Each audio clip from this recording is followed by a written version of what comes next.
નમસ્કાર દર્શક મિત્રો, ધ ઇન્ડિયન ટાઈમ્સ ન્યૂઝ ચેનલમાં આપનું હાર્દિક સ્વાગત છે। છોટાઉદેપુર નગરમાં આવેલી જર્જરિત પાણીની ટાંકી ઉતારી લેવા માંગ ઉઠી। વિગતે વાત કરીએ તો છોટાઉદેપુર નગર તથા આસપાસના વિસ્તારમાં તંત્ર દ્વારા પ્રજાની સુવિધા માટે વિશાળ પાણીની ટાંકીઓ બનાવવામાં આવી છે કે જે ખૂબ જ સારી બાબત છે, પરંતુ આ પાણીની ટાંકીઓ હાલ જર્જરિત અવસ્થામાં હોય કે જેને ઉતારી લેવા માંગ ઉઠી છે।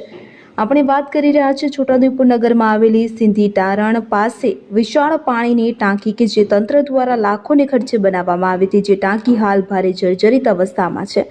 આવનારા સમયમાં કોઈ અનહોની બને તેવી શક્યતાઓ જણાઈ રહી છે। તે પહેલાં તેને ઉતારી લેવા જોવામાં આવે અથવા તો તેની મરામત કરવી જોઈએ તેવી પ્રજાની માંગ ઉઠી છે।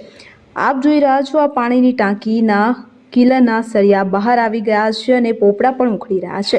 જે પાણીની ટાંકીની અંદર પાણી પણ નથી। જ્યારે કોઈ દુર્ઘટના ન બને તે પહેલાં ટાંકી માટે યોગ્ય કાર્યવાહી કરવાની આવશ્યક થઈ પડી છે। ઉલ્લેખનીય છે કે છોટાઉદેપુર નગરમાં સિંધી તારણ પાસે આવેલી આ પાણીની ટાંકી છેલ્લા ઘણા સમયથી જર્જરિત અવસ્થામાં છે અને અગાઉના સમયમાં એક યુવાન ટાંકી ઉપરથી પડી ગયો હોય અને તેનું મોત નીપજ્યું હતું। જ્યારે પ્રજાને બિનઉપયોગી થઈ પડેલી આ પાણીની ટાંકી વહેલી તકે તેની મરામત કરવી કે નવી બનાવવી તે અંગે કાર્યવાહી કરવા પ્રજાની પ્રબળ માંગ ઉઠી છે। છોટાઉદેપુર નમસ્કાર, સૈયદ અમજદ અલી આઝમ અલી સાહેબ, આ ટાંકીની ઉપર અનબનાવ બને છે અને આ ટાંકી 2 વર્ષથી છે, કોઈ જાતનું છે નથી। આ ટાંકી બંધ પડી છે, એનો કોઈ ઉપયોગ થતો નથી।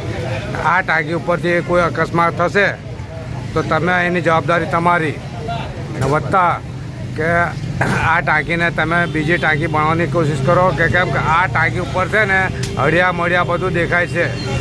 આ ટાંકી વાતાવરણ કયા ટાઈમ પર પડી જાય એનું કોઈ નક્કી નથી। જે ટાંકી છે એને જ્યારે બનાવવા માટે બીજી ટાંકીનો ઉપયોગ કરો। આ ટાંકી કયા ટાઈમ પર પડી જાય એનું કોઈ નક્કી છે નથી, જરી છે।